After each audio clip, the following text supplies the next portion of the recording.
Hey, how you doing? Justin here. This is lesson 5 of the Blues Rhythm Guitar course. Hope you're enjoying it so far. In this lesson today, we are going to be looking at dominant 7th chords all over the guitar neck. Now, as part of the intermediate course, we've looked at the E position and A position, like a 6th-string root and a 5th-string root one. Now we're going to be looking at them all over the guitar neck, kind of loosely based around this cage system thing. So if you've not heard of the cage system, you might want to go and check out the lessons on that on the website. There's a whole series of lessons explaining that concept. Quite an important kind of a big deal, that one. But what it basically means is we're going to be looking at dominant 7th chords all over the neck. We're going to be doing it in F. So I'm going to be showing you loads of ways of playing an F7, because the backing track today is a blues in the key of F, but we'll talk a little bit more about the backing track and how to use it a little later on. Let's get to a close-up and check out lots of different ways of playing F7. Okay, let's start off real simple. We've got here an F7. I'm kind of hoping most of you know this from the intermediate course already. Just like a regular F bar chord, lift off the little finger, and we have ourselves an F7. There's also another little kind of common addition here, which is adding the little finger down here in the 4th fret of the 2nd string, which gives a nice kind of variation on the F7. That's quite a common one as well. So kind of both of those I'm hoping you're familiar with. Now there's a couple of other little tricks here. The first one is just playing the top part of the chord. Now very often you don't want to have this whole big chord there because there's a few too many notes going on there really. So it's quite nice to play this, the top part. And when you're doing that, you can do a nice little hammer on there with the 2nd finger as well. Very common. It kind of turns into a nice riff too to have. Just sit quite simply really. Do your little hammer on then, bar, 3rd fret in this case. You can either use your little finger or your 3rd finger. I generally use my little finger. Quite a cool little riff there that you might want to experiment with. So that's the first thing. Get used to the idea. It doesn't always have to be this kind of big ugly F. It can be that with a, you don't have to do a little hammer on. Sounds just as cool like that, but that's a real common kind of movement in blues as well. You might want to get used to. Making sure, of course, that you know where your root note is. Even if you're playing a small chord like that, make sure that you remember that the root note is there on the thicker string, or you could think of the root note being there on the thinner string on the 1st fret. And so that's the first thing to, first little chord that we're talking about. Now the second one is we're moving slightly up the neck again, and we're now going to be looking at,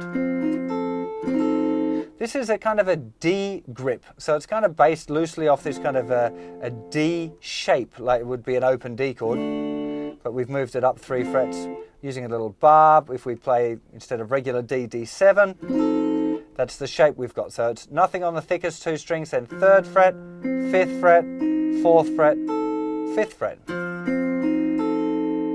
Now this is another really common, very groovy little way of playing an F chord here, and one that you should definitely have in your arsenal. If you go, you've got a nice little riff there as well, that little F chord that we talked about earlier.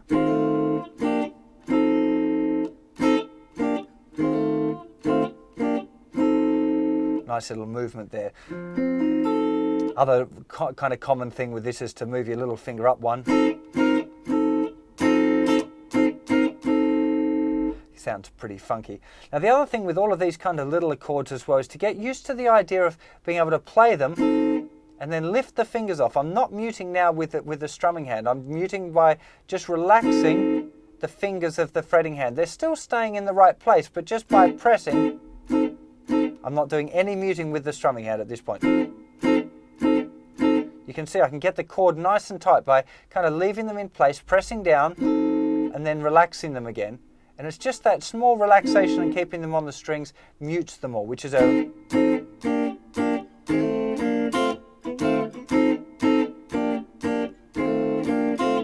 It's a really good kind of technique thing to get, to get under your fingers as well. So that's the next one for you to add to your repertoire of dominant chords. Now the next one, we got kind of 2 different ways of doing this chord shape. This is now kind of based around a C form. So again, this is be the full caged version of an F chord using a C shape. Hopefully you can see it looks kind of like a C open chord there, but we've got an F root note, Now the dominant chords, this is a really, really common one. Most of you probably learned this one as a C7 open chord as part of the beginner's course. Our root note is here on the 5th string. We've got 7th fret, 8th fret, 7th fret, 8th fret, 6th fret, thinner strings muted. This is a really, really common blues grip. It's mainly because we've got this little clashing of the flat 7 and the root there. Gives a lot of character, this grip. So this is definitely another one, an important one to have in your repertoire of 7th chords. Now there's a variation on this where we kind of want the same dots. We lift off the 3rd finger, put the 3rd finger where little finger was, and move little finger over to the thinner string. Now this is a really, really funky little chord shape. So we've got nothing on the thickest 2 strings, then we've got 7th fret, 8th fret, 6th fret, 8th fret.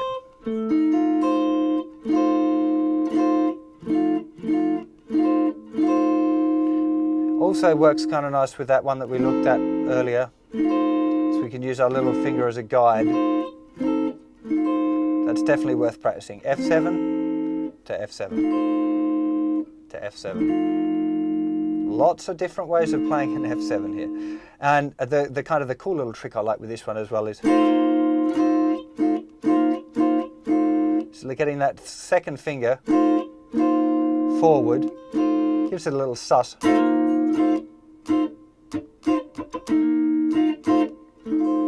It's a nice little trick. So that's the kind of C grips. That one and that one. Now next up we've got one that you should probably already know, which is kind of our regular, this is an A grip of course because it's kind of based around an A-shaped bar chord. Very, very simple chord. You can remember you can always play the top grips of these. I like the kind of top 4 strings for rhythm guitar more than the thicker strings really, to be honest. So the whole grip of course is 8, 10, 8, 10, 8. But remember you can just play the top 4 strings of that as you like. A few little things to play about with. I don't tend to use this one so much. I use it.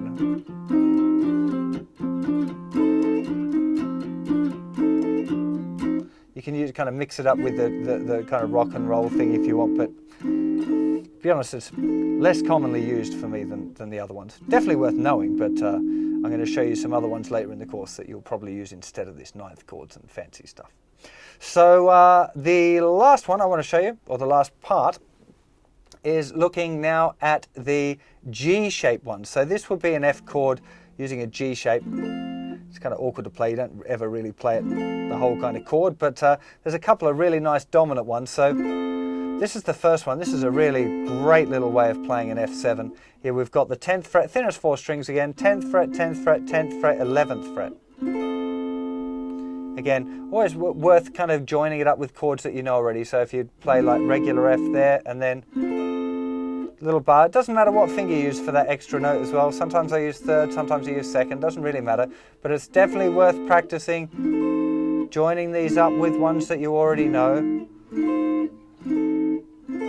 Just so you get used to the kind of the feeling. It's a great exercise doing this sort of stuff. Making sure that you've got all of those chords under your fingers. You know, and move it around. Don't just practice F, but practice all of the rest. And again, with a chord like this, it's really important that you know where the root note is. Now, you can either think that the root note's all of the way over here, which is kind of quite far from the chord grip, or you can think it's here with the 5th string root. Or, if you know your notes properly all over the fingerboard, you'll know that there's a note F there, which is the 10th fret of the 3rd string. So that's a really, really groovy one. Also, the root note is here as well. That can be a nice kind of note to add in there sometimes, which is just the root notes, the note F. And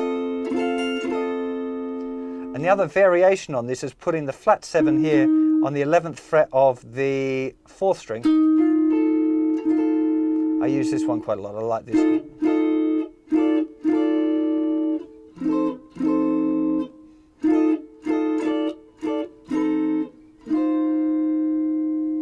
So that's a whole lot of Fs, and then of course we're back. By that stage we're already back at the top. Let me go to a wide and play them all one after the other. Okay, so we have in sequence the first one, the E-shaped grip. Then we had the smaller one. We had the variation too with little finger. Then we moved up to the kind of the D-shaped one. Remembering that nice, if you want to get into that nice little movement of chords. And moving little finger up if you want. Then having the C-shaped one, so the regular one that would be kind of used to be called a C7, now it's an F7. And the very similar one, but just using the thinnest 4 strings. That one and that one. And having the regular A-shaped 7th chord. And the G-shaped one. And all of those together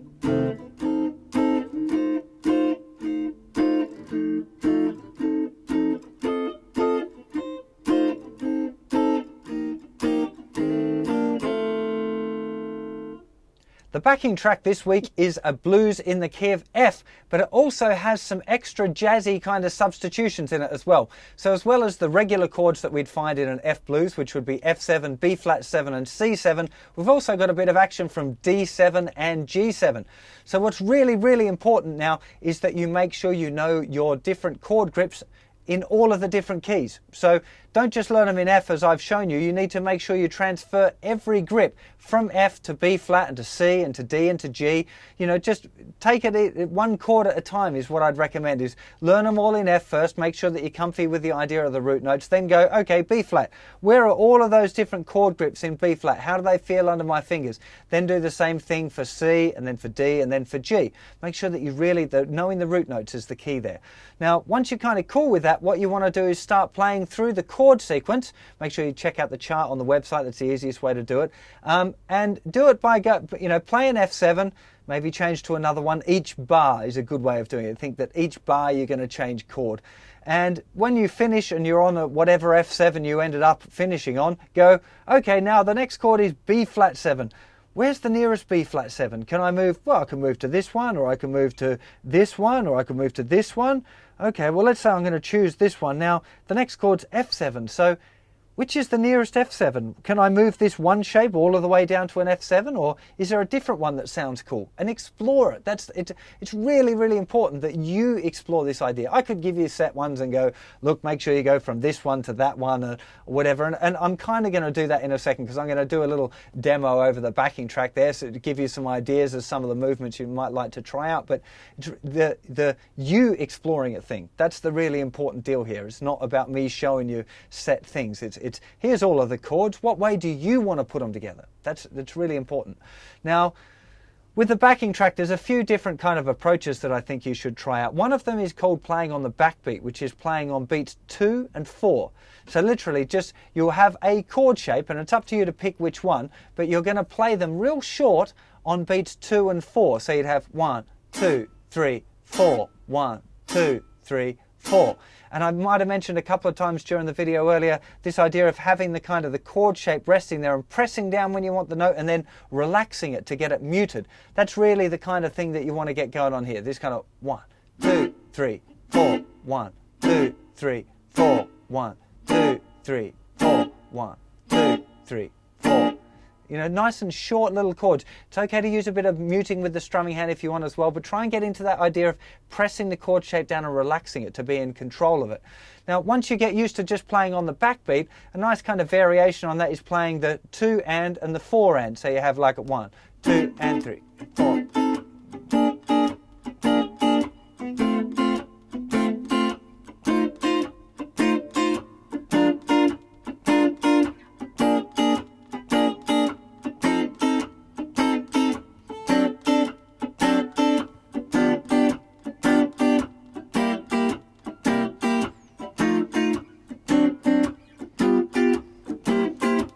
That kind of idea. That's a really nice way of playing through the backing track. Once you finish doing that, you might like to also try playing 4s, which is where you just play 4 strums to the bar. So literally like you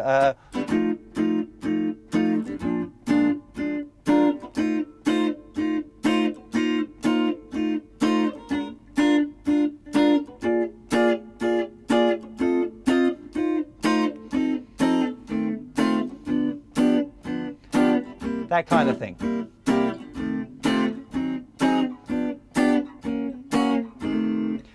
The idea of playing fours is a really cool kind of a thing to muck around with over this sort of rhythm groove as well. So you've got three things there. Backbeat, just playing on the 2 and the 4. The backbeat plus 1, so playing on the 2 and the 4 and then playing fours. You got loads of chords. Now this is a big lesson. This should take you quite a long time. It's something I still explore now, you know, especially once we start looking at a few extensions as well, 9ths, 11ths and 13ths and that sort of thing.